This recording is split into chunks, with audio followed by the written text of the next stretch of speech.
मेरी बेटी बिल्कुल भी वैसी नहीं है। जरूर उस शैतान ने ही उसको बहकाया है, उल्टी सीधी बातें उसके दिमाग में डाली हैं। ये सब कुछ मैंने इसलिए नहीं बनाया कि वो अकेला ही सबको हड़प जाए। जितना मैंने देना था वो दे चुका हूं, अब एक पैसा नहीं दूंगा आज के बाद उसे। और आलिया को भी समझा दो, उसे आयरा की फीस देने की कोई जरूरत नहीं है। अगर उनकी औकात नहीं है ना तो भेजें किसी गली मोहल्ले के स्कूल में। अब इस हालत में अपनी बच्ची को अकेला छोड़ देंगे क्या? इस हाल में तो वैसे भी औरतों के मूड अजीब से हो जाते हैं। आप असफर की बातों को इतना दिल पर क्यों ले रहे हैं? फिर वही फालतू बातें। सारी औरतें बच्चे पैदा करती हैं, लेकिन इसका मतलब ये नहीं है कि बाप के पास जायदाद में हिस्सा मांगने पहुंच जाएं। अब तो मैं उसे 1 टका भी नहीं दूंगा, और उस मनूस के बहकावे में आने के बाद तो बिल्कुल भी नहीं। आलिया बेटा, तुम समझाओ ना अपने अब्बा को।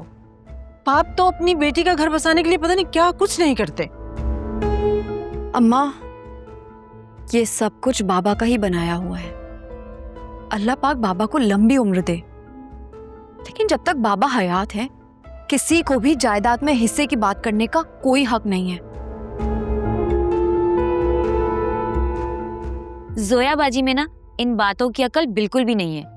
यकीनन उनके मियां ने उनको पटियां पढ़ाई होंगी, जिनका चक्कर ना अभी तक उस औरत के साथ चल रहा है। ये बात मुझे कंफर्म नहीं है, लेकिन मैं जरूर साबित कर दूंगी।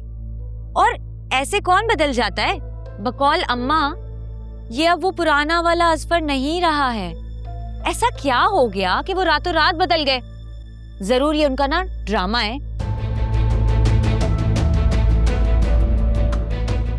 मीठी छुरी बनकर हमसे पैसे ले लेते हैं और फिर बाद में हमें ही आंखें दिखाते हैं। झूठे कहीं के।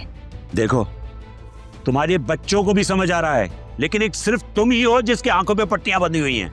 मुझे कुछ नहीं पता। आप जोया को फ्लैट या पोर्शन दिलाएं। हमारे मरने के बाद भी तो उसको जायदाद से हिस्सा मिलेगा ना, जिंदगी में क्यों नहीं? क्यों बेटी को तरसा रहे हैं? क्या हम सारी जिंदगी यूं ही असफर भाई के हाथों ब्लैकमेल होते रहेंगे? क्या जरूरी है कि वरासत मरने के बाद ही तकसीम हो? अगर जिंदगी में औलाद का भला हो सकता है तो इसमें हर्ज ही क्या है? और परेशानी किस बात की है? प्रॉपर्टी तो हमारी बेटी के नाम ही होगी ना। क्यों परेशान हो रहे हैं आप सब? प्रॉपर्टी जोया के नाम पे हो या किसी के भी नाम पर, वो हथियाने में देर नहीं लगाएगा। पता नहीं कैसे समझाऊंगा मैं तुम्हें। समझाओ अपनी माँ को।